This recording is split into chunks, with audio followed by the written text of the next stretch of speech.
Misalnya para Duriyah Wali Songo yang selama ini membahas nasab Ba'alawi tidak mau terjun ke politik, tidak mau menentukan pilihan secara terbuka seperti itu, ya nanti keenakan mereka para Ba'alawi. Mereka bisa bermain sesuka hati, bisa menempati di paslon nomor 1, nomor 2, atau nomor 3.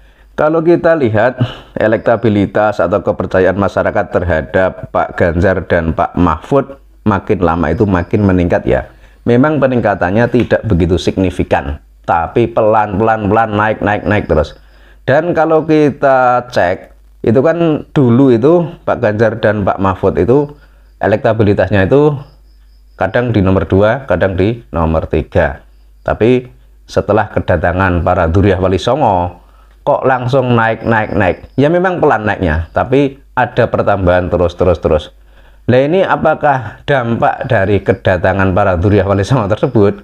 Ya entahlah. Tapi kalau saya melihat sejak kejadian itu, nama Pak Ganjar dan Pak Mahfud itu makin melambung tinggi. Kita juga sudah lihat beberapa hari yang lalu atau mungkin beberapa minggu yang lalu, itu kan ada Gus Wat Blaret, kemudian ada Kiai Imaduddin Usman Al-Bantani, kemudian ada Tubagus Mugi, dan ulama-ulama lainnya yang berjumlah sekitar 24 orang.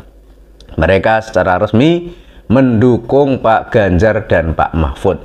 Nah inilah, setelah kejadian itu kalau kita lihat elektabilitas Pak Ganjar dan Pak Mahfud itu makin naik terus.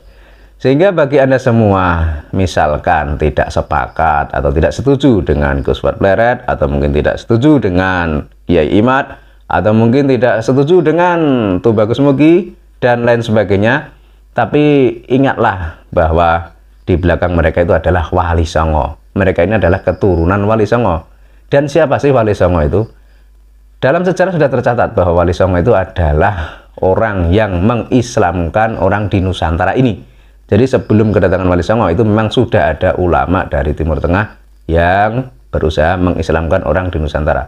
Tapi kala itu bisa dikatakan pengislaman atau penyebaran agama Islam itu belum merata atau belum semaksimal sebagaimana yang dilakukan oleh para Wali Songo.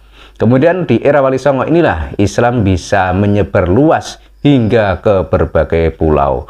Akhirnya penduduk di Nusantara ini hampir 80% menganut ajaran Islam. Itu adalah berkat perjuangan dan dakwahnya Wali Songo. Dan itu harus kita ingat. Makanya jangan sampai kita itu kok melupakan jasa Wali Songo. Kemudian terkait tentang mereka yang datang ke Pak Ganjar tersebut, mereka adalah keturunan Wali Songo. Di antaranya adalah Gus Wat Blaret, Kiai Imad, Tubagus Mugi, dan banyak sekali lainnya. Mereka ini menyampaikan suatu dukungan terhadap Pak Ganjar agar maju menjadi Presiden Republik Indonesia.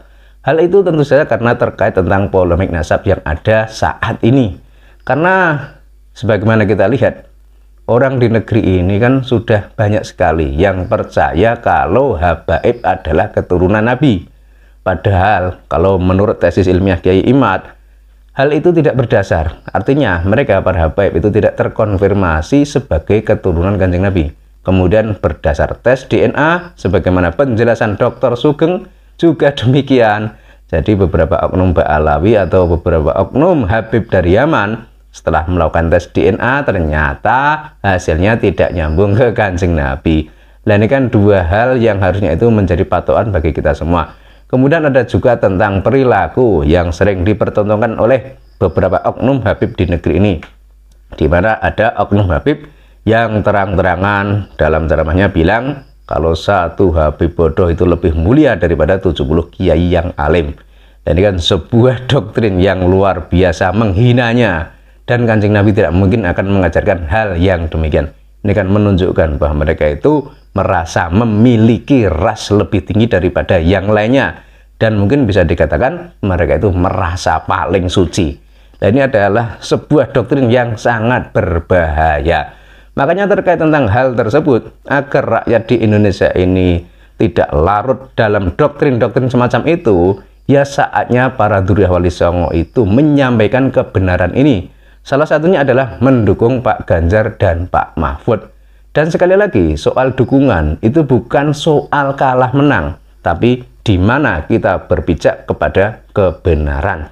Karena kalau misalnya para Durya Wali Songo yang selama ini membahas nasabah Alawi tidak mau terjun ke politik, tidak mau menentukan pilihan secara terbuka seperti itu, ya nanti keenakan mereka para Ba'alawi, mereka bisa bermain sesuka hati, bisa menempati di paslon nomor 1, nomor 2, atau nomor 3. Nah, sebelum hal itu terjadi, harusnya lah para Wali Songo bergerak menentukan pilihan di nomor berapa mereka akan memilih.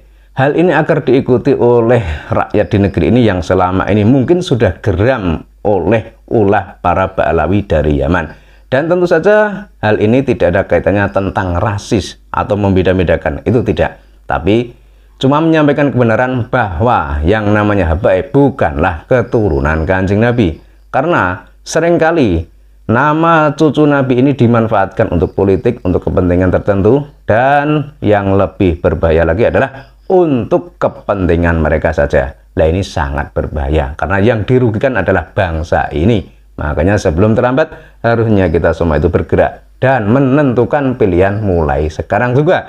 Kalau misalkan Anda tidak sepakat dengan yang nomor 3, ya silahkan pilih yang lainnya. Tapi kalau saya tetap sepakat dengan para Durya Wali Songo, yakni memilih nomor 3, yaitu Pak Ganjar dan Pak Mahfud.